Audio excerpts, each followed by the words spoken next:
So apparently, Caitlin Clark has gone from changing the league to changing her own front office. Reports are flying that Clark has quietly pressured Indiana management to keep Sophie Cunningham and Lexie Hull, two of her closest allies, no matter what the cost. And the crazy part? It worked. Question for you. Do you think Clark is right to use her power like this? Or is she crossing a line as a player? All right, let's get some things in order. Who is ESPN predicting to leave the Indiana Fever in free agency?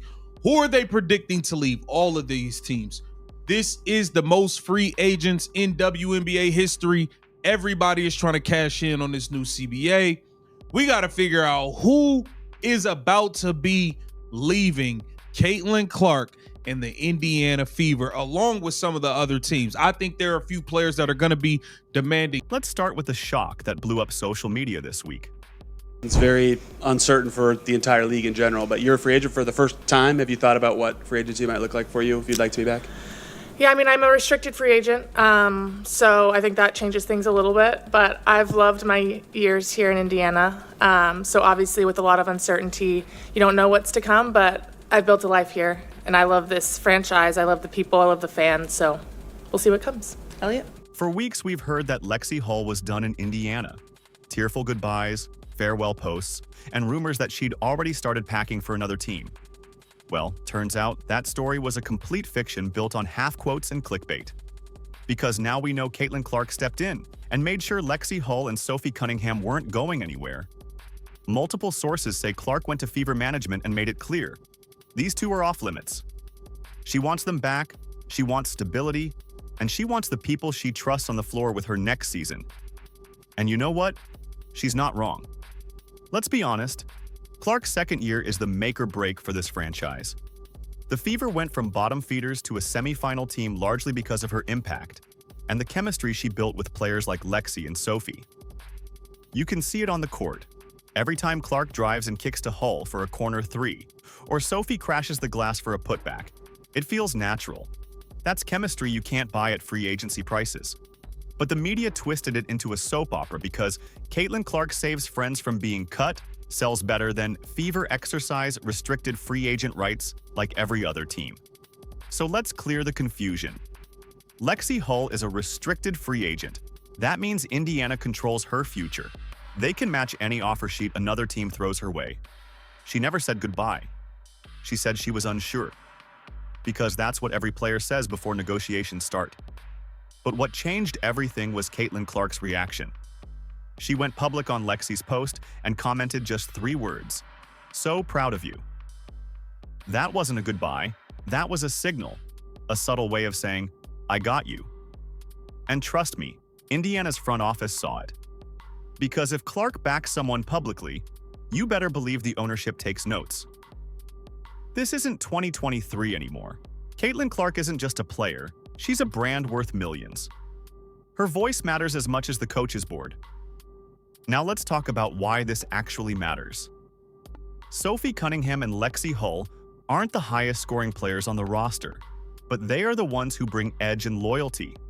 The stuff that kept this team together when half the lineup was injured.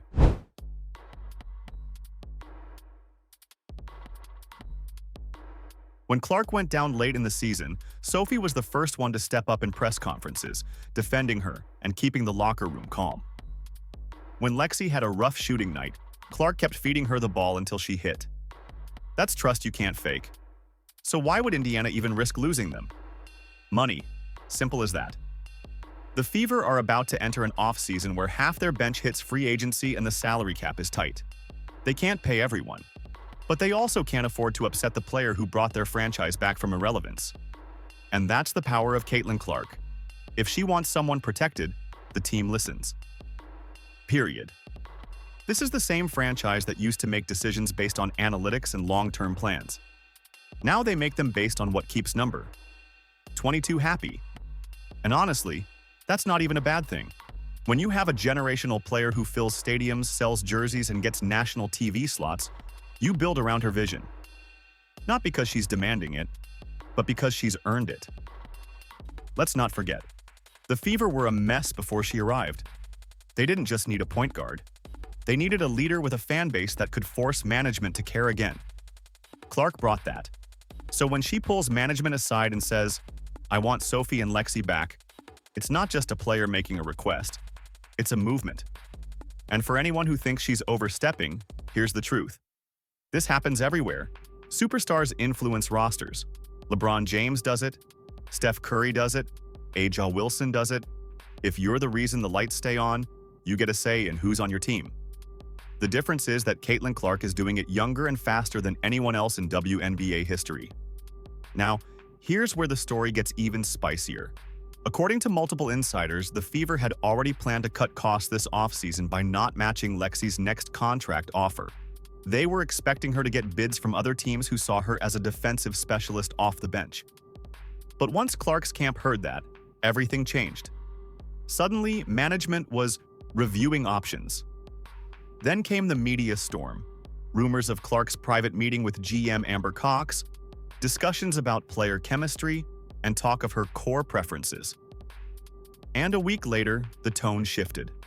Now the same executives who were ready to let Lexie walk are talking about preserving continuity and rewarding chemistry. Translation: Clark got what she wanted. And it wasn't just about Lexie. Sources say Sophie Cunningham, who was under heavy scrutiny for her outspoken comments, was also on the chopping block after the whole WNBA warning incident. Really, really good. Actually, I'm just actually really motivated. And I think I'm at a really good spot in my life where like, I'm just excited to just like pour into my body, pour into things that I enjoy. And I'm just so excited for this upcoming season because I don't know where I'm going to be. And I just feel like in the W, your golden years, I would say, is anywhere from 28 to 34. The front office was reportedly ready to cut ties to avoid distractions. But then came Clark. She stepped in again and made it clear that she wanted Sophie back too. That's right. The player who was getting attacked online for defending Clark is now being protected by Clark herself. That's what real loyalty looks like. And that loyalty has now put management in check. Because here's the thing. If the Fever had actually let Sophie go after everything she did for Clark, it would have been a PR disaster.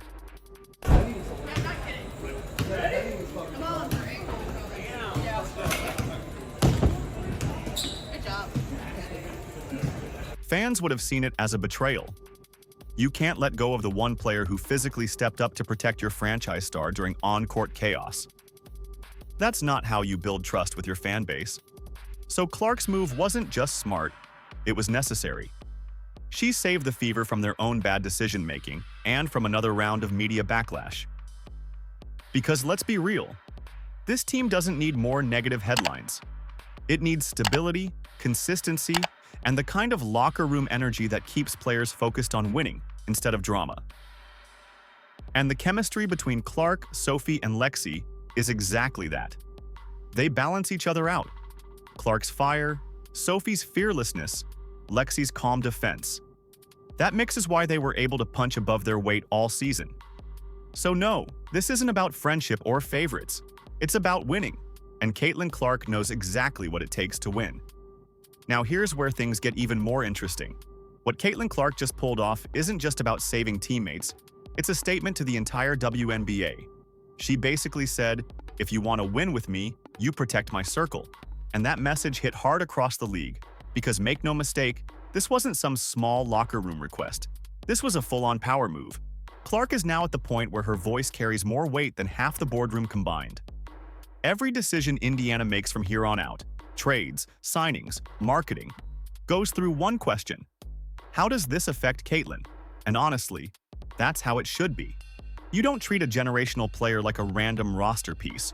You treat her like the foundation. You build the house around her.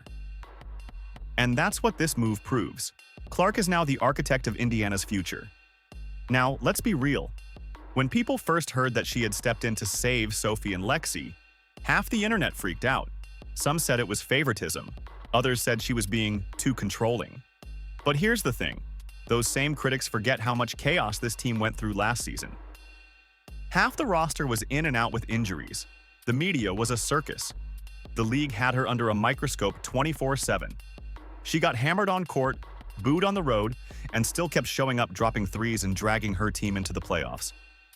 You don't survive that kind of season without people in your corner. And for Clark, those people were Sophie and Lexie. Sophie was the first one to speak up when everyone else was silent. When critics took cheap shots, she fired back. When Clark got fouled hard, she was the one ready to throw elbows. That kind of loyalty doesn't go unnoticed. And Lexie? She's the glue. Quiet, consistent, calm under pressure. The kind of player every star needs next to them. She does all the small things that don't make highlight reels but win games. She spaces the floor, defends multiple positions, and never complains about her role. You can't replace that chemistry with some random free agent. You can't trade trust. And Caitlin Clark knows that better than anyone. So, yeah, she used her influence to make sure the team doesn't mess with that formula. That's not ego. That's leadership.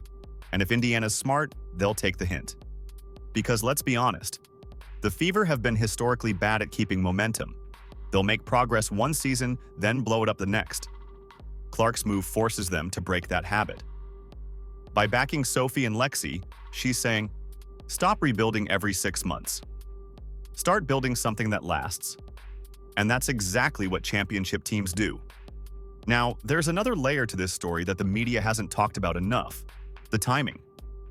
This is all happening right before one of the most uncertain off-seasons in WNBA history. The collective bargaining agreement is expiring soon, and everyone's bracing for what could be a messy negotiation. A potential lockout in 2026 has players on edge. Nobody wants to be left hanging without a deal or stuck on a team that doesn't value them. That's why Clark's loyalty move hits different. She's sending a message to the rest of the roster. If you're loyal to me, I'll fight for you. In a league where players often feel disposable, that matters. And for a young superstar to already have that kind of pull, that's historic. Even veterans like Aja Wilson and Brianna Stewart didn't get that level of say early in their careers. Clark's reach isn't just about her stats, it's about her influence. When she talks, people listen. When she posts, fans move. When she makes a demand, ownership acts. It's wild to think about, but she's becoming the kind of player the WNBA has never had before. A superstar with fan base power big enough to force decisions. Now let's talk about how this decision impacts the rest of the team. Keeping Sophie and Lexie changes everything about Indiana's direction. It means they're going for chemistry over chaos. It means they're listening to the players who actually make them watchable. It means they're done pretending that this is just a rebuild. Because the truth is, Indiana's window is now. Clark's in her prime, Boston's dominating the paint, and the league is finally paying attention. You don't throw that away to save a few thousand off the cap. This move, keeping Sophie and Lexie, is the Fever saying, we're serious. They're not just keeping role players, they're keeping the heartbeat of the team. And yes, it was Caitlin Clark who made it happen. Now, does this make her the unofficial GM of the Indiana Fever? Maybe not officially, but practically? Absolutely. Because think about it. Would this have happened if anyone else had asked? No chance. If Sophie or Lexie had gone to management alone, they'd be replaced by now. But with Clark behind them, suddenly they're core culture pieces. That's power. And it's a good reminder of how the WNBA's power dynamic is changing fast. This isn't the old league where players just kept quiet and did what they were told. The new generation, led by people like Clark, is changing how front offices operate. They're not just athletes, they're stakeholders. And Caitlin Clark's move just showed every young player how to use their leverage without saying a single dramatic word. She didn't tweet a threat. She didn't post a cryptic quote. She just told her team what she wanted, and got it. And the fans? They loved it. The comment sections were full of people cheering her on. Fever fans calling her the boss. Others saying, finally, someone who knows what this team needs. Because deep down, everyone knows she's right. Keeping Sophie and Lexie isn't just about friendship. It's about building something real. You win championships by keeping the right people around you. Ask any great athlete in history. Michael Jordan had Pippen, Kobe had Fisher, Steph had Draymond. Caitlin has Sophie and Lexie. They're not just teammates, they're extensions of how she plays. They balance her, they protect her, they make the game smoother. And that's why fans are calling this the smartest move of the offseason. Because instead of letting management break apart something that works, Clark forced them to lock it down. That's not diva behavior, that's winning behavior. And honestly, it's about time the WNBA had a star who understands how to build a legacy, not just a highlight reel. So now, heading into next season, the Fever have everything they need: leadership, chemistry, and a core that actually believes in each other. And they have Caitlin Clark to thank for that. The league might not love how much influence she's gaining, but they can't deny the results. Because one thing is clear: the Fever are no longer a rebuilding project. They're a team being shaped by the most powerful voice in women's basketball. And if management was smart enough to listen this time, it might just be the first real step toward a championship run. So, what do you think? Did Caitlin Clark just save the Fever from another offseason disaster? Or is she getting too powerful for her own good? Drop your thoughts below, hit like, and subscribe for more breakdowns of the drama behind the WNBA headlines. Because one thing's for sure: when Caitlin Clark speaks, Indiana listens.